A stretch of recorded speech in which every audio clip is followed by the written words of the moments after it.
Welcome to Believe It or Not, an Interfaith Grand River program. I'm your host, August Edelman, and I'm here with my guest today, Gursev Singh, who is a teacher in the Waterloo Region high schools.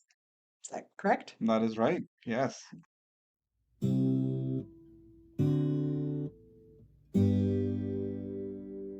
So tell me a bit about yourself. What do you do when you're not in this room? I am a teacher. And so I love that's my career. I'm an educator. So I educate not only in the school board, but also work within the Sikh community at large. So going out to youth camps and helping out, serving in the congregation. And so the education piece goes far and wide beyond just the high school. Hmm. Um, and other than that, I've been here in this region for over 3 decades, and I've called Waterloo home. My wife and daughter, we've made family here. My daughter now is in the UK, so I do travel there, and we've built community there as well. Um, I enjoy, apart from this, I enjoy horseback riding. I enjoy skiing. I'm the downhill racing coach at my school. Oh, And wow. I've got mistress in racing, which is great. And in addition, I play musical instruments, so Indian classical, so Sikh music, and I sing within the Sikh community as well. So we're um, quite far and wide in terms of the work that I do in terms of education. Um, and so that's a little bit about me in terms of what I do. Very cool.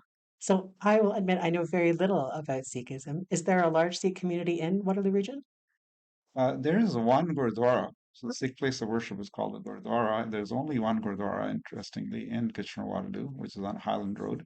Um, and the community has grown in the past 40 years since that Gurdwara opened up, but there are no more Gurdwaras being made, which is great that the community congregates in one place.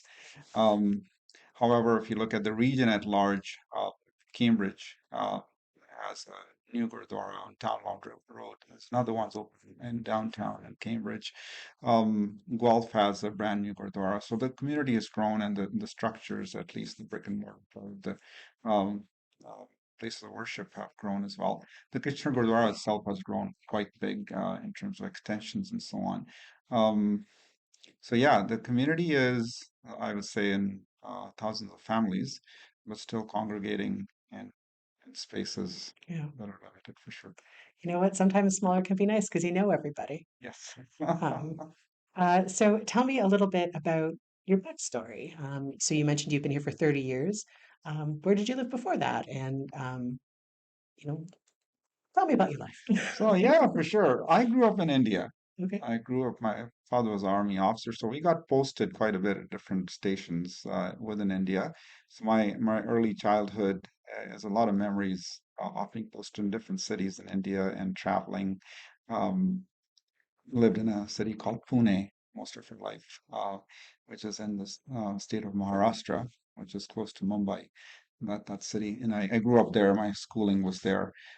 Went to convent schools. Interestingly, in India, when the British came in, they built a lot of convent schools, and the convent schools are basically Catholic schools, but they are also ecumenical in the sense that they bring people from all walks of life in India. They're English medium, so I was living in an army sort of setup with army cantonments, but also learning English throughout. So that was a benefit I had. But my grounding in Sikhism came from that time.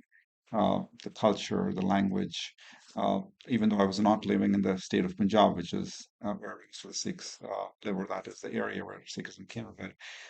I did learn Punjabi at home. I did sing the scriptures, and we learned instruments and so on. And so that was my upbringing in India. I came to Canada in about 19, I left India in 1984, and then made my way to Canada, and then since then studied. Um, Different places. I came to Vancouver, traveled through there, came with family to Brampton, and moved from there to Brantford, close to there. Went to Paris District High School, Right. grade 11, 12, and 13 back in those years, Yeah, yeah. OAC. Came to University of Waterloo to do an undergrad in psychology and applied studies. And then through the co-op, I discovered my love for teaching. And so I ended up uh, going to Queen's University for my teacher's education, doing a B.Ed, and then years later my master's of education. But I settled in the area, so I taught at St. Louis Adult Learning Center, which was a Catholic port. Hmm. I taught 10 years teaching computers and many other courses there, then moved to the public board. So my story is obviously one of change within my life. My grounding in Sikhism comes from all of those pieces, but all through the connection to my faith and the faith in that I will be carried through all these trials of life was strong all throughout. And then as we settled in this area, I got married, and my wife made this place home. And my wife served as a um, teacher. She ran her own Montessori preschool, Oh, and I was teaching at various schools in the region.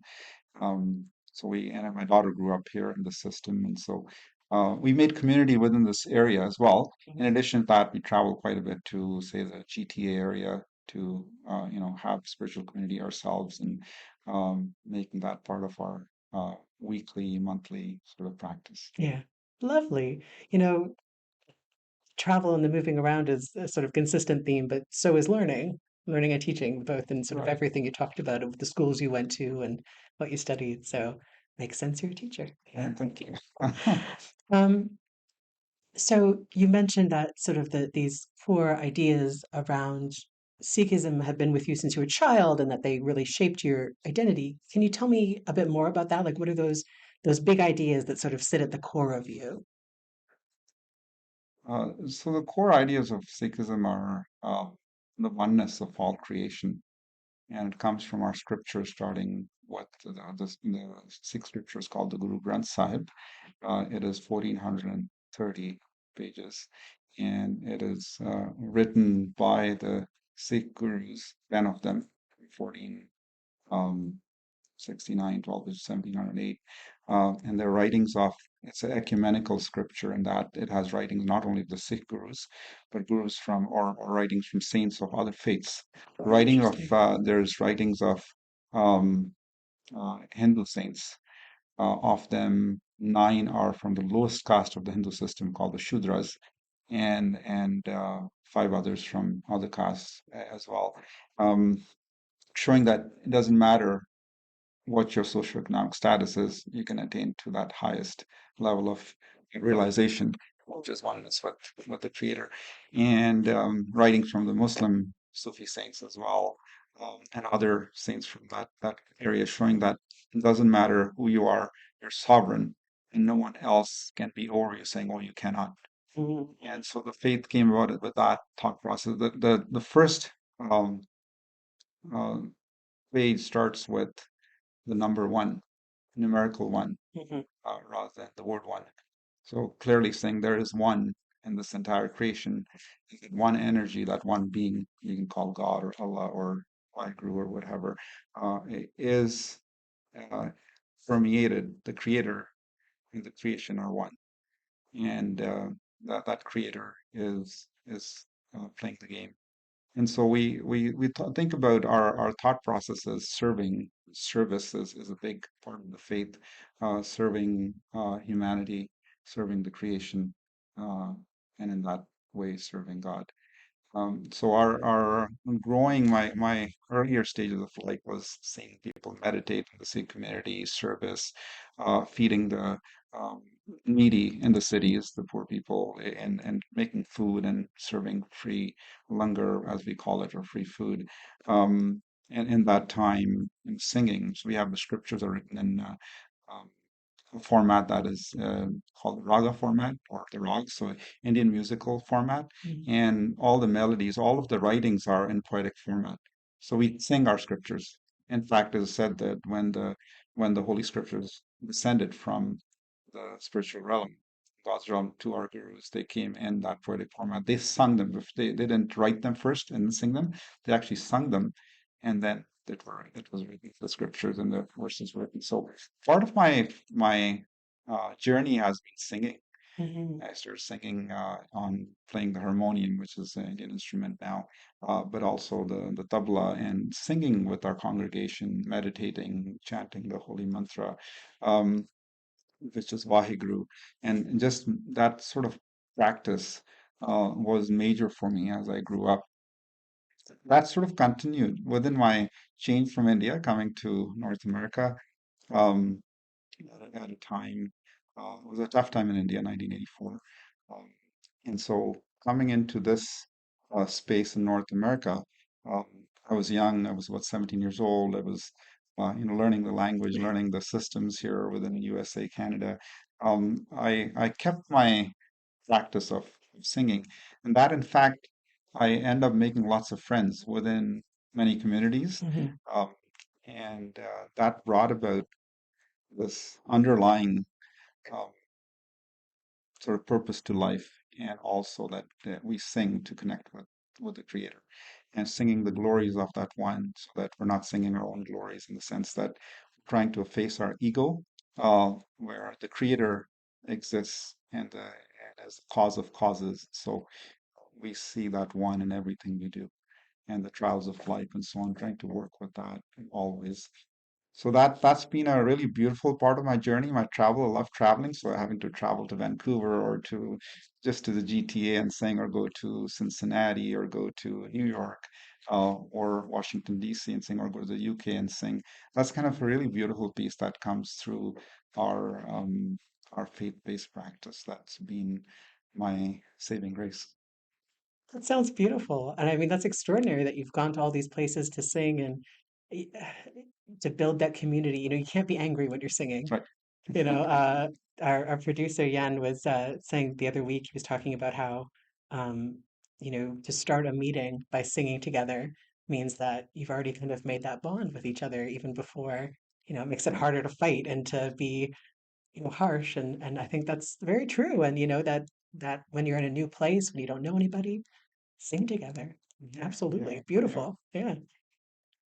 So tell me a little bit about the impact. Obviously this is something that's sort of infused through your whole life and your whole identity. So maybe specifically talking about community and the impact that community has had on you, or that your faith has had on your community, um, vice versa. That's beautiful. Yeah, beautiful question. Um, Community building is so essential. Uh, and our faith sort of starts with that, where people who were downtrodden in India were looked down upon. At you are a low caste uh, Hindu, for instance, and you can't attain to God, and you can't go to the mandir or the temple and see the practice happen, or you can't recite. Those people called upon the creator saying, save us. Like somehow we're now in a system that is very subjugative in terms Mhm. of freedom of expression, freedom of practice. And so say Guru Nanak descended on earth with the grace of God to give the message of oneness, to give the message of sovereignty of every human being, that you can go and attain your full potential. No one should be telling you that you're low caste and you can't. And so it doesn't matter what gender you are. And so that practice of that oneness came about throughout the 10 group period, the 240 years, saying that um, women give birth to saints and kings. How can they be any lower than men? Mm. And this is in our scriptures. We read this almost every day, that women are creators and they are blessed by God. So um, any face mouth that recites the glories of God is blessed. Nothing to do with the gender under from Mhm. here on. And in that sense, we look forward to that social impact that the Sikh gurus had on not only subcontinent of India but across the world. Um, so that practice has been quite beautiful in that it's built community. Your question was, how does the community piece come in Sikh practice? Part of that was three pillars of Sikhism that Guru brought was that you have to work hard and with your earn your living through honest labor and work. Um, one of those things he was trying to do is saying that you don't have to go up to the mountains or the forest to do penance and to attain to God. You need to live within society and then serve the Creator, serve the creation, serve the people. Who's going to save the people who are already suffering if you think you're higher than thou and you've gone up to the mountains and you're sitting there? So he called the sages down and said, "You come down and start helping people. This is the way of this is the way that we will work."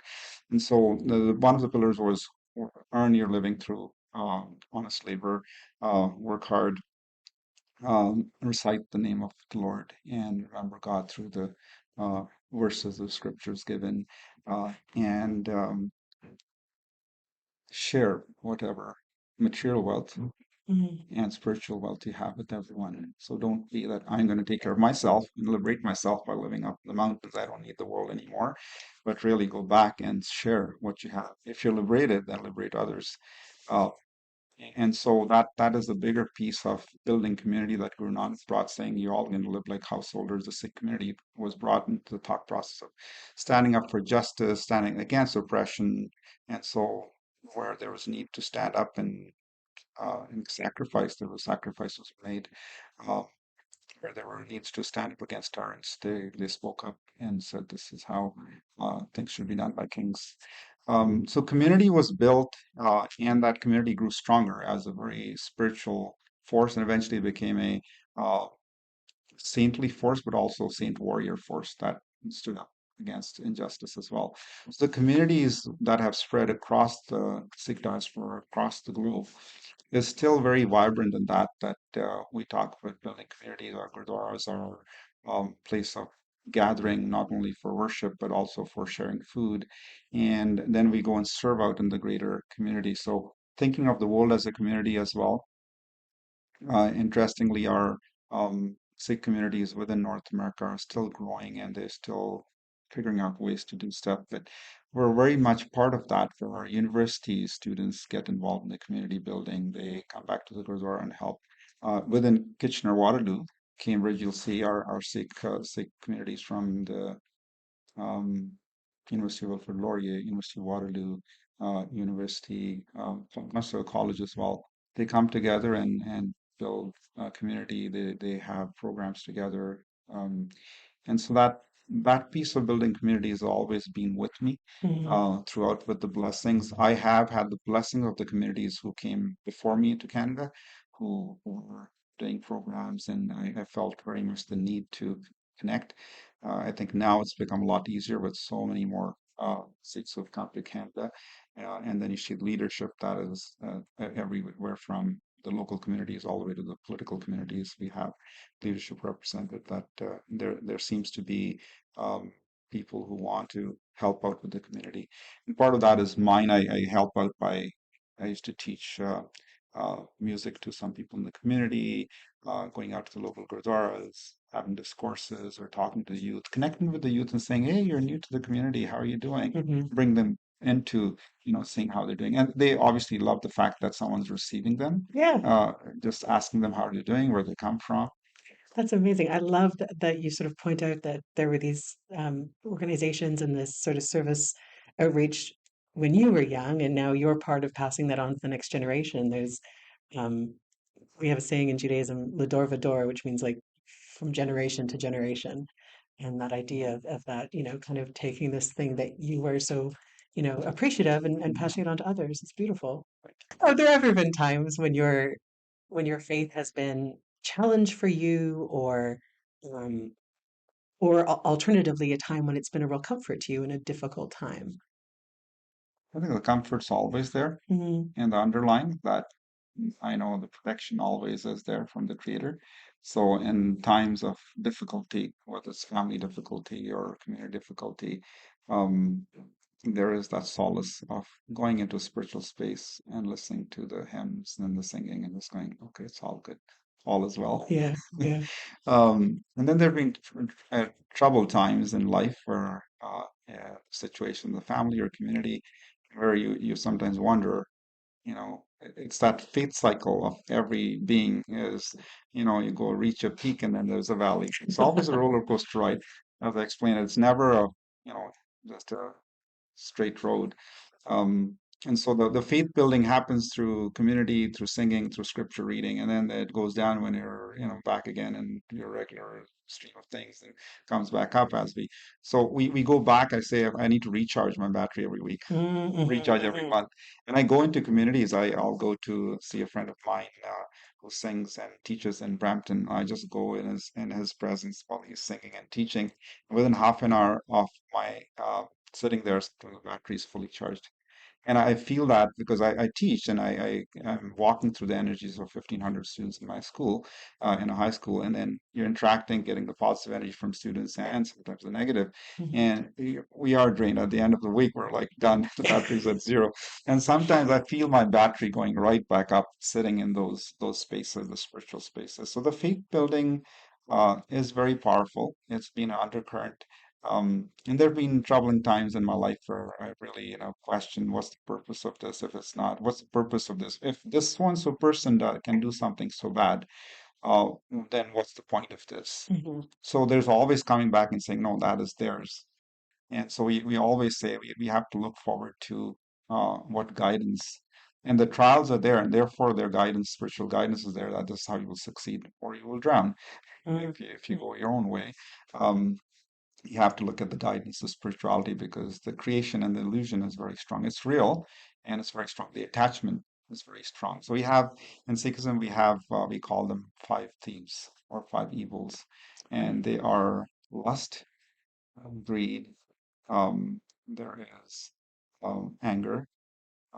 There is attachment, and there's ego, and those in their different forms, whether it is power hungriness or trying to show off wealth or trying to show off our power in different ways, material wise or wealth wise or beauty wise. They are things that pull us down, and they're like the shadows, and we as human beings compare our shadows and say, look, my shadow is taller. Look, I bought this better car, I've got my more money or my yeah. more power, I'm more beautiful than you, or so on.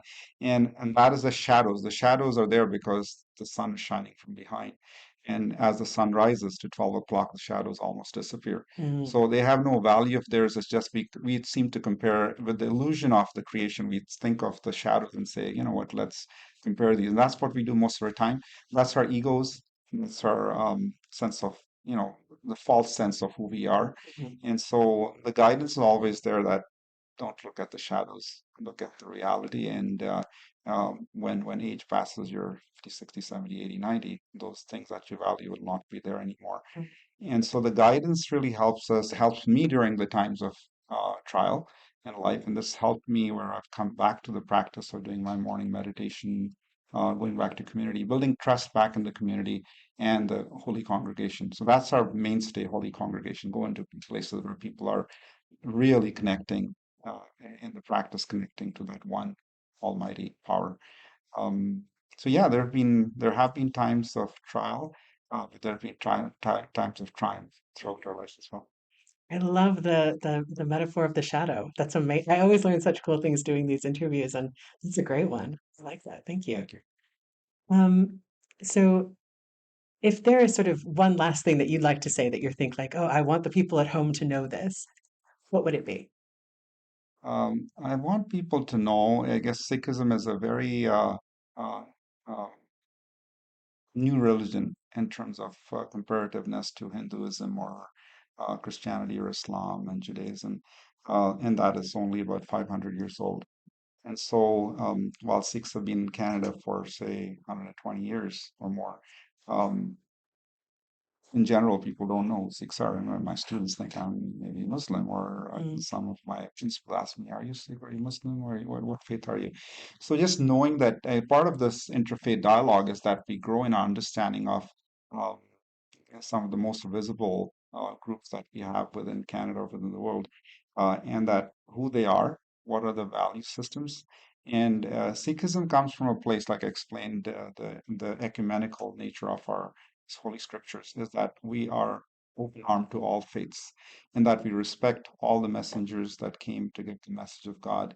Um, we and the Sikh gurus came about at a time where there was subjugation of minorities, saying that everyone's equal, doesn't matter what gender, doesn't matter what caste systems you give, doesn't matter what social economic status you give, because we might say that Hinduism had, four castes and so on, but the fact is that there's class system everywhere, Yeah. and there's ageism, there's classism, and so um, we recognize material wealth and we money, and we always salute that versus someone who doesn't have that is seen as low. But the Sikh gurus came and said everyone's equal, doesn't matter. The brother who has lots of money, the brother who has none, or the sister who has lots of money, sister who has none, they're both equal. Mhm. They're both brothers and sisters, and so don't. This is the creation of God. Don't look at this as anything little. Um, so understanding that Sikhism comes from a place of love, Sikhism comes from a place where our main virtue system starts with compassion. Mhm. So when the baptism done by Guru Gobind Singh, called the Amrit ceremony in 1699, was done in Anandpur Sahib in India, the first person who stood up to give their head to the Guru called for the head, saying, "Who's ready to give their life to the Guru?" And this is after 240 years of Sikh Guru's teaching about that. So the first person who came up, his name was Daya. Daya means compassion, showing Mhm. that compassion is the foundation of all virtues. If you have no compassion, all the other foundational stuff, if it's not there, the structure will falter and fall. So foundation is compassion. Anything we do, look at compassion. Is it compassionate or not? Second one is the second person who stood up to give their head to the Guru was Dharam. Dharam means righteous action, doing Mhm. your duty, your righteous action. And Dharam is also called the child of the offspring of compassion. So if you have compassion, you can act rightly. You will stand up against the bully. You're like, this is not okay. So I'm compassionate to what you're doing. I'll stand up again. So Mhm. righteous action comes from compassion. Then the third person came up was his name was Himmat, which means courage. You got to have the courage to follow through your righteous action. Mhm. And then came Mokam, who was that meant perseverance, fortitude, not giving up. If you're going in the right direction, you get lots of pushback. Well, continue, and then you attain to mastery or sahib, the fifth person who stood up to give their head during that baptism ceremony. So the virtue system is big, and I think I just want to share this with our audience who's listening today, is that Sikhism comes from a place of compassion. Um, it is ecumenical. It's a non-proselytizing faith. That means Sikhism doesn't say this is the only way, come in, or Mhm. you will not go to heaven or to the spiritual realm. The gurus came to teach that everyone has the right to believe what they believe in, let people follow what they do. In fact, our ninth guru of Sikhs gave their head because at that time, India 1675, um, the Mughal emperor that time and they were killing thousands of people every day to say either you convert or you become, or you shall not live.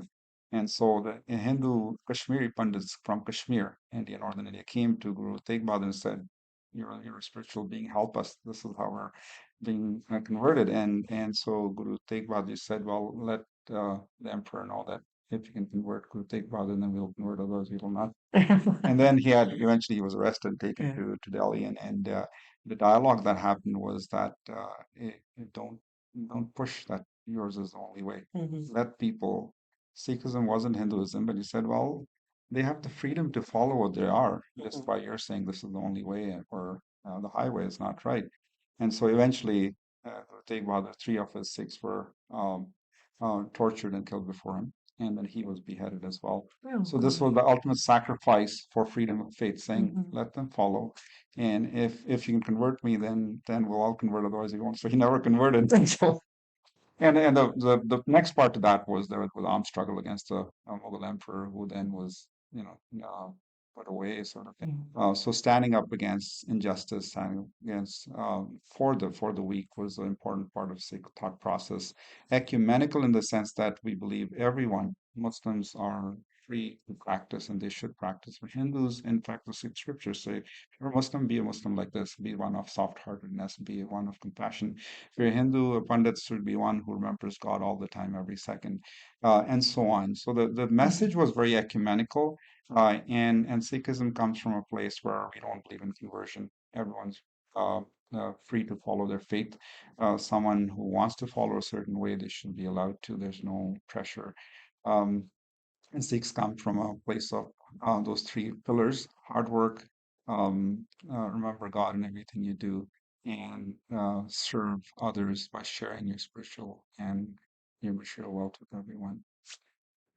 Thank you. You know what? I mean, you've taught me a ton. I'm sure the people at home have learned a ton. So thank you for sharing your experience and connecting it to broader stuff that probably maybe the average person doesn't know. So I really appreciate it. Thanks for talking to us today. Well, thank you for having me.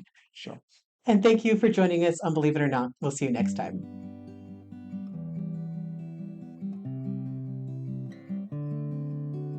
I think you did a good You, job. you did amazing too, like in terms of just asking questions. So Oh, that was really thanks. good. Thank you for making that a lot easier.